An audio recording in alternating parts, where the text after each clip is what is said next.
and 2 for Vanderpool. For our official introductions, here is Tyson Johnson. Ladies and gentlemen, this Tachi Palace fight will be 3 5-minute rounds in the lightweight division. Introducing first, fighting out of the blue corner. This fighter stands 5 feet 9 inches tall. He weighed in at 155 pounds. He represents Millennia MMA with a mixed martial arts record of 4 wins and 2 defeats. He hails from Apple Valley, California. Please welcome Nick Vanderpool. And his opponent fighting out of the red corner stands 5 feet 9 inches tall. He weighed in at 155 pounds. He represents Dethroned MMA with a mixed martial arts record of 4 wins and 2 defeats. He hails from Fresno, California. Please welcome Nick the Brick Bustamante. Your referee for this bout will be Jason McCoy. Jason McCoy getting this catchweight contest. It is Nick Vanderpool versus Nick Bustamante. Touch of gloves were underway. Bustamante in the black with green. Vanderpool in the black. I think we're going to see a high level of technique. I know the guys over at Millennia, they are always drilling technique. It's all about drilling, and technique. With Bustamante, he has a lot of good technique. He's a coach, he's teaching kids, and that tells me that he has to focus on his technique to be able to explain something to younger people. Bustamante showing the technique of the plum clinch there, brutalizing the body with some knees of Vanderpool. Vanderpool trying to break that posture. Good position on the hand, good hand position on the inside. They can trade knees from this position, but Bustamante has the advantage being on the outside.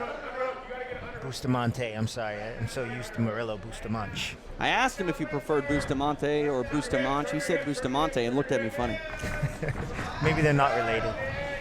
Minute into this catchweight contest, Nick Bustamante. Good defense on that takedown. He's got this clinch, very offensive with it as well.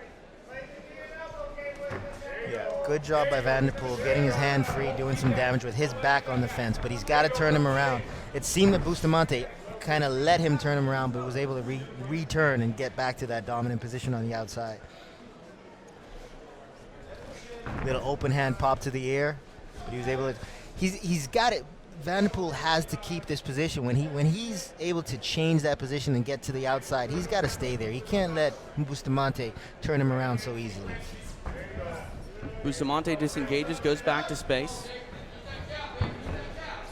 Now Vanderpool pressing forward. Hard shot to the body there by Vanderpool. Appreciate those tweets coming in. Kelly McGill Velasco, the wife of former TPF champion Rolando Velasco, watching online tonight. Oh, nice left hook coming in.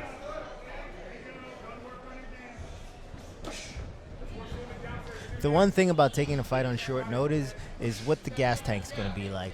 That's a huge concern. Nice combination to get to the inside. He has the outside position on this clinch up against the fence, but he relinquishes it very easily. It didn't seem like Bustamante really had to do much to turn him around there. Yeah, Bustamante definitely sort of owning this clinch, but now Vanderpool flirting with the guillotine. There's a little bit of blood. I don't know who's bleeding. There's some blood on Bustamante's arm, and I don't know where that's coming from.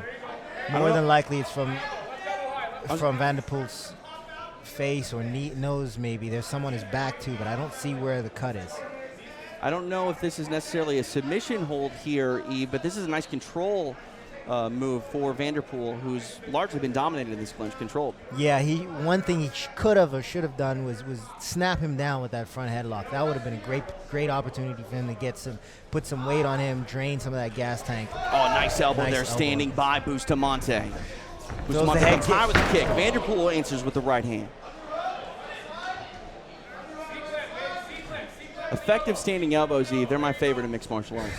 Standing elbows are brutal, and sometimes they're really hard to get to. But on this clinch in these positions, this is a good time to throw some of those elbows. I'm seeing good technique from both of these guys, but I also see the youth in their style. There's a little bit of lack of taking advantages of some of the opportunities they've created. Vanderpool didn't start training mixed martial arts until he was 30. really taking it serious. So nice combination with the kick to the kick to the inside. Now Bustamante back in that plum clinch, comes high with the left knee. And a nice Vanderpool answers with the right hand. 1 minute left here on round number 1. These guys are game. I have a huge smile on my face just watching. This is awesome. Nice jab gets through there by Bustamante. Yeah, Bustamante's nice overhand right. But he's got to follow that up. When you counter a guy, it's a perfect opportunity to pour a combination on. He's going to react to that counter, and he's going to be out of position. You have a chance to land some nice, clean shots. Nice kick to the body there by Bustamante. Vanderpool still very game. Nice little flurry of action. Bustamante's been setting up a lot with this jab. See if he does it again. I like to see Vanderpool get his hands higher and use that jab a little more often. Maybe double up on it and try to set something up with the right hand or a leg kick or even a shot. Final seconds here of round number 1. Nice kick comes high, blocked though by Vanderpool. Good round for both guys. 5 minutes in the books. That was a lot of fun. You mentioned the action there. It slowed a little bit towards the end, but the power has not waned from either of these gentlemen. No, it hasn't. I think we're going to see that throughout the next round also. It may slow again towards the end because they're keeping a relatively high pace, but I love what I'm seeing. I want to see it again. We saw Bustamante early with the clinch. Vanderpool came back and sort of figured it out a little bit, had some control of his own. That really was a feeling out period, I think, for the first 5 minutes for both gentlemen. Yeah, I think they both made a few adjustments and did some things to change the strengths or take away some of the strengths of their opponent. So this is fun. This is a thinking man's fight, and I want to see these guys continue to make adjustments and improve their position. Walk us through some of this action here. We just saw Vanderpool have a nice opportunity to land some knees on the outside. Nice elbow on the inside from Bustamante. I'm sorry, I love to say Bustamante. But Bustamante, he's the one pressing the action a little bit more. I think he won the first round. It was a close round, but I think it's pretty obvious that he won the first. You know, these evenly contested fights, it's almost a shame that there's only 3 rounds because that first round someone has to win, but again, it's still more of like a research and development type of round for their overall game over the course of 15 minutes. Yeah, it is. It does. It's not kind of fun to only have 3 rounds for the fans watching, but for the guys in there. Bustamante coming strong, answered by a right hand from Vanderpool, who comes back with a 1-2. Seems like the intensity's picked up, so this is what I want to see. That feeling out process is kind of gone now. I think they know what the other guy has, and now it's time to throw down. Good job by Bustamante setting him up with those jabs, backing him into the fence and landing that knee. Ooh. Nice kick to the body there again by Bustamante. I think he did a little bit of damage. He's backing up. He's a little hurt. Knee. Vanderpool's in trouble. Bustamante trying to capitalize here, takes the back, has one hook in.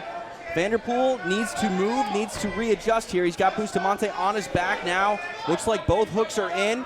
Trying to dig that left arm underneath the chin of Vanderpool is Bustamante. The problem here for Bustamante, though, yes, he's back to striking. He was just in the grappling mode, and that's giving Vanderpool an opportunity to kind of recover. He was hurt with a shot, but now that he's striking, he's kind of taking those opportunities away from him to recover and doing some damage. Vanderpool very composed here. He's eating some punishment, but hasn't panicked here. Now he covers up. Bustamante, we'll see if he wants to unload here, if he's going to be tactical with it. He's got to peel that hand off of the head, keep his chin down. He's got to peel that off good. He's peeling it off. Now he's got to try to get his back to the mat. But he doesn't want to be on the bottom, so he comes back to the top position. He's got that figure four grip, does Bustamante. Yeah, it looks but he's like got to it's a stretch him out. Might be under. He's got to break him down, stretch him out, and not let him keep his legs under him and stay strong. That looks like that's Vanderpool. Nick Vanderpool in trouble. Bustamante trying to end it right here. Goes hand to hand. No blocking. Now he goes hand to hand. He's got to peel that hand off. That's in. That's in. He's fighting hard, but in a world of trouble here. And he's wrapped it up. I think that's the end. There it is. Nick Bustamante by submission. He stops Nick Vanderpool. That fight was just turning on. It was just starting to get real exciting, and the finish was exciting itself. I would love to see a few more minutes of that fight, but Bustamante did exactly what he needed to do to get the finish. He was able to do some damage, get to a good position, able to take the back, and as Vanderpool started to recover, he landed some big shots and took those opportunities away from him to get to that position to finish that rear naked. Really fantastic stuff there from Nick Bustamante. You know, early in the fight, he really showed his ability to dictate the pace on the feet, utilized a very nice plum clinch. In the second round, he got on top. When he got his hooks in, he never let go. He's relentless. Yeah, that's what you've got to do. You've got to put the pressure on your opponent. You have to take advantage of your opportunities. And when you're in a good position, that's the best time to keep the pressure on your opponent and try to create an opening to get to the finish. He was smart here with his hands, Eve. He switched it. He had the figure four, but ultimately the end comes when he switched to palm to palm. When he got to that palm to palm, that kind of sunk the choke in, let him get to a much better position. And if you watch the way he went back to the figure four as well. He went back to the figure four, and he was able to slide that arm up to get to that rear naked lock grip. And he was able to squeeze. That gives you the most power on that squeeze. And he was able to squeeze the breath out of him. Really solid stuff by Bustamante. He mentioned he likes to coach. He can use this fight as an example of how to really, make the right adjustments, fight your game. And that first round we mentioned was a bit of a feeling out period. Whatever he did, whatever adjustments his corner made, really paid dividends there in that second round. Yeah, definitely. You saw him take advantage of the things that he recognized in the first round, and he was able to do damage. And once they got into those grappling exchanges, he was a little bit ahead, and he never relinquished that lead. The Brick Bustamante gets it done to make it official. Here's Tyson. Ladies and gentlemen, after 2 minutes, 3 seconds into round number 2, your winner by way of tap out, Nick the Brick Bustamante. Nick Bustamante should be proud of that performance. He stops Nick Vanderpool via second round rear naked choke. Just really a nice display of all of his assets in mixed martial arts. On the feet, nicely done, and on the floor, he was a killer. He was a savage. Nick Vanderpool going to have to go back to that drawing board. But Nick Bustamante, I can't wait to see him progress more here at Tachi Palace Fights. I can't wait to see both these guys fight again. I mean, Vanderpool took the fight on short notice. He looked good through the 7 minutes that he was in there. I'd love to see him improve, but I want to see both these guys fight again very soon. And both these guys advance in age in their career. A run might not be the most likely for them, but they can definitely put things together here, maybe win a Tachi Palace Fights belt. And man, you can't argue with that fight. That was entertaining from bell to bell. Yeah, I mean, mixed martial arts is just like any of the other major sports now. The UFC's not for everyone, just like the NFL's not for everyone. But we can still watch those guys that aren't NFL quality players play in arena, play in Canada, play overseas. Nick Bustamante shines tonight, getting a stoppage over Nick Vanderpool. Up next, light heavyweight set to do action as the UFC veteran Justin Jones takes on the Bellator vet Jose Cabezas.